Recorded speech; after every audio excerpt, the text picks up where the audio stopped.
Macht der Liebe, Flieg und Sieg! Ich konnte es echt nicht mehr hören. Genervt starrte ich auf Sailor Moon, die sich nach ewigem Reden über Liebe und Gerechtigkeit und unzähligen Pirouetten endlich einmal dazu herabgelassen hatte, ihren Stab zu schwingen. Geschafft! Jubelte der Hasenzopf freudestrahlend und sah mit verträumten Augen ihrem geliebten Tuxedo-Mask hinterher. Nein, ehrlich, ich hatte nichts gegen Bunny. Sie war ja eigentlich sehr nett und manchmal auch lustig.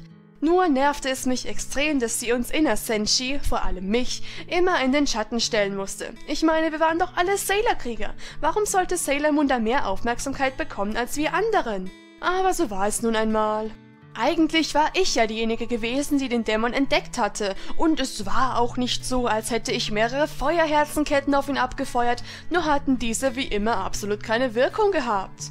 Nur Sailor Moon hatte es natürlich wieder einmal geschafft, das Monster ganz allein zu besiegen. Wieso hatte ich denn überhaupt besondere Kräfte, wenn sie mir nichts brachten? Missmutig seufzte ich und trat den Heimweg an, nachdem ich mich von den anderen verabschiedet hatte. Zu Hause angekommen, warf ich mich erst einmal auf die Couch und schaute Japanese Next Top Model, meine Lieblingssendung. Wie jedes Mal versuchte ich, die Models im Fernsehen zu imitieren, indem ich wie sie auf dem Teppich vor dem Fernseher hin und her stolzierte und ihre Posen nachahmte.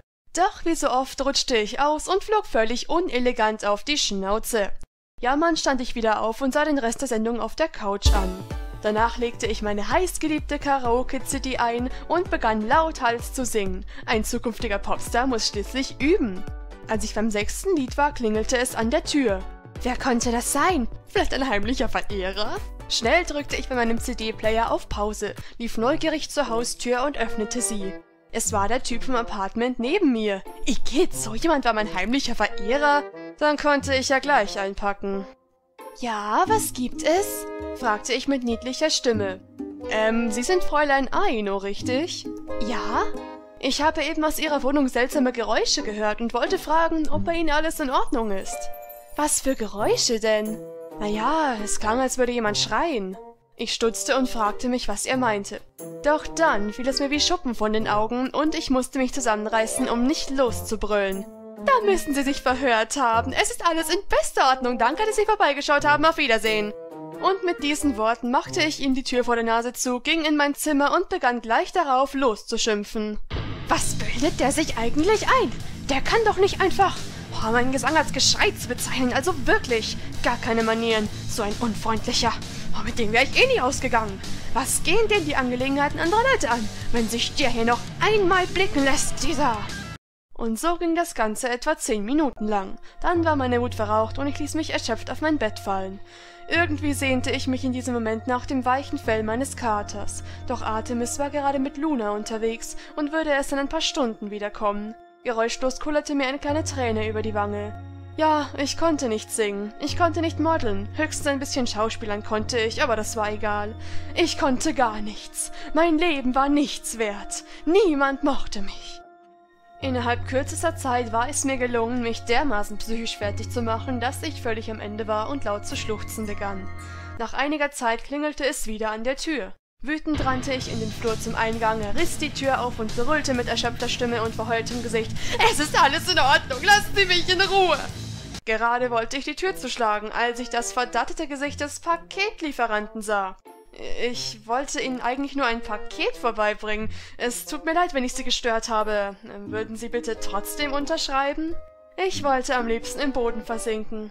»Entschuldigung, ich habe gedacht, ja, natürlich unterschreibe ich«, sagte ich leise und unterschrieb. Dieses Mal achtete ich nicht wie sonst immer auf eine perfekte Unterschrift, die ich, wie ich mir einbildete, üben müsste für meine späteren Autogrammkarten. Ich nahm das Päckchen an mich und ging wieder hinein. Nachdem ich die braune Schachtel geöffnet hatte, erkannte ich darin das Buch »Wie Sie schön wie ein Superstar werden in 10 Schritten«, das ich mir bestellt hatte. Ein paar Sekunden starrte ich das Ding an, bevor ich es unsanft in eine Ecke des Raumes beförderte. Wie hatte ich nur jemals daran glauben können, später ein Idol zu werden? Eigentlich tat ich das alles ja nur, um Aufmerksamkeit zu bekommen. Ich wollte nicht immer nur eine normale Mittelschülerin sein. Ich wollte nicht immer nur eine von Sailor Moons Handlangerinnen sein. Ich wollte, dass man meinen Namen kannte. Deshalb übte ich tagtäglich singend Schauspielerinnen auf dem Catwalk zu laufen. Ich nahm an allen möglichen Wettbewerben und Veranstaltungen teil. Und was hatte mir das alles gebracht? Nur ein paar kleine Trostpreise und Teilnahmeurkunden. Noch nicht einmal einen Freund hatte ich. Wütend stampfte ich mit dem Fuß auf, was allerdings ziemlich weh tat. Was hatte Bunny, was ich nicht hatte? Sie hatte genau dieselben miserablen Noten, war genauso tollpatschig und auch nicht hübscher als ich. Es gab nichts, was sie konnte, das ich nicht könnte. Und doch bekam sie alle Aufmerksamkeit, die stärksten Kräfte, sogar einen Freund hatte sie. In Momenten wie diesen sehnte ich meine Zeit als Sailor V herbei. Ich allein hatte die Aufmerksamkeit bekommen. Ich war die coole Superheldin, die in allen Zeitungen und Fernsehberichten erschien, die ihren eigenen Anime und ihre eigenen Videospiele hatte und die jeder bewunderte.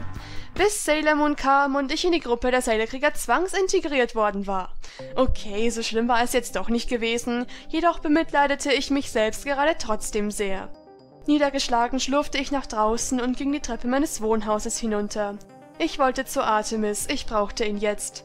Auf dem Weg zu Bunnys Haus, wo Artemis sich mit seiner Geliebten aufhielt, sah ich zwei kleine Mädchen auf der Straße gehen. Als ich sah, was die eine im Haar hatte, blieb ich mit offenem Mund stehen. Die Kleine trug doch tatsächlich eine Brosche mit dem Sailor V-Logo im Haar. Du, Haru, kennst du eigentlich Sailor V? Klar kenn ich die, aber dieser Schnee von gestern. Sailor Moon ist jetzt cool. Wollte ich schon zu dieser Haru gehen und ihr meine Meinung geigen, als das andere kleine Mädchen weitersprach. Stimmt, von Sailor V hat man lang nichts mehr gehört. Ob sie aufgehört hat? Mag sein. Jedenfalls ist Sailor Moon nun viel angesagter als sie. Aber weißt du, wen ich noch cooler finde als Sailor Moon? Wen denn, Hikari? Ich horchte auf. Na, Sailor Venus! Wer soll das denn sein? Kennst du die nicht? Die ist mindestens genauso cool wie Sailor Moon. Findest du? Ja klar, du hättest sehen sollen, als sie heute im Park den Dämon bekämpft hat.